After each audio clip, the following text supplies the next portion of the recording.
Le Regardez, sujet, évidemment, à chaque fois, c'est c'est toujours, en cas de un... Voilà, c'est vigilance, à peu à se propos tenir informé. d'Israël. Moi, en partant ce matin de chez moi, j'ai prévenu ma C'est à compagne qu'on propos allait de avoir l'orage. ces Alors dites dans les problèmes commentaires si potentiellement en fin vous de venez de journée, qui a France, prévenu mon fils avant d'aller au comment ça se cinéma, qu'il passe en ce fallait moment même. qu'il soit vigilant. Ce Ou sont ces petits Sèvres, je sais réflexes à pas. avoir, Si vous cette voyez une humanité aussi qu'il faut vidéo, avoir entre collègues. On en envoyez, discutait avant n'hésitez de pas. partir du boulot. Je prévenais mes Si vous êtes collègues, en France, vers il fallait Paris. faire attention.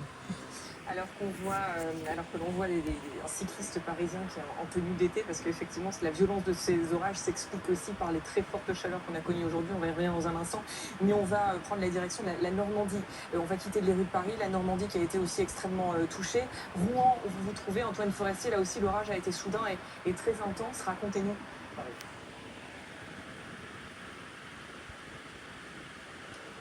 Oui, ici, ça est en train de se calmer désormais. On a vécu une demi-heure assez difficile. Si vous étiez avec nous il y a une demi-heure, c'était en plein pendant ce passage ici sur Rouen de cette cellule orageuse. Dans un premier temps, les gens avec qui on échangeait, même nous, lorsqu'on regardait ces radars météo, on avait l'impression que cet orage allait se décaler, allait contourner la ville de Rouen. Pas du tout.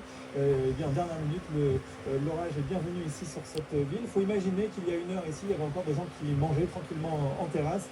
Et ils ont vu soudainement le ciel changer, devenir tout gris, cette grosse cellule nuageuse s'approcher.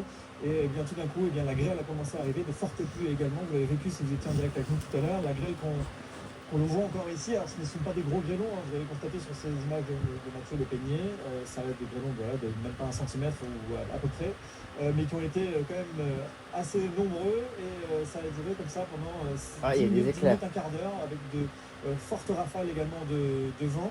Et ensuite, désormais, cet orage est en train de se décaler vers le nord. On constate encore, je ne sais pas si vous en avez vu depuis le début de ce direct, mais derrière nous, voilà, des orages, des éclairs un peu au loin, mais ça y est, il s'est décalé.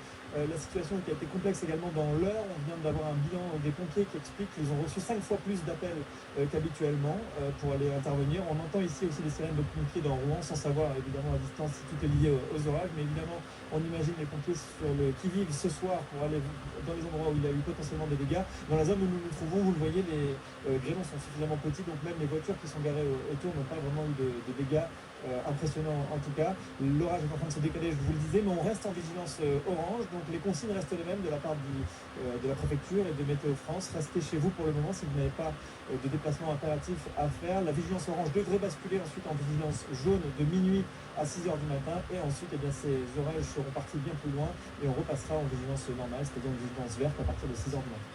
Voilà, un orage qui a été très violent aussi donc à Rouen en Normandie, où les trains avaient été suspendus par précaution. Merci Antoine, on va se retrouver un petit peu plus tard. On va prendre la direction à présent de l'Oise, où l'on vous retrouve Henri Buffeteau. Bonsoir.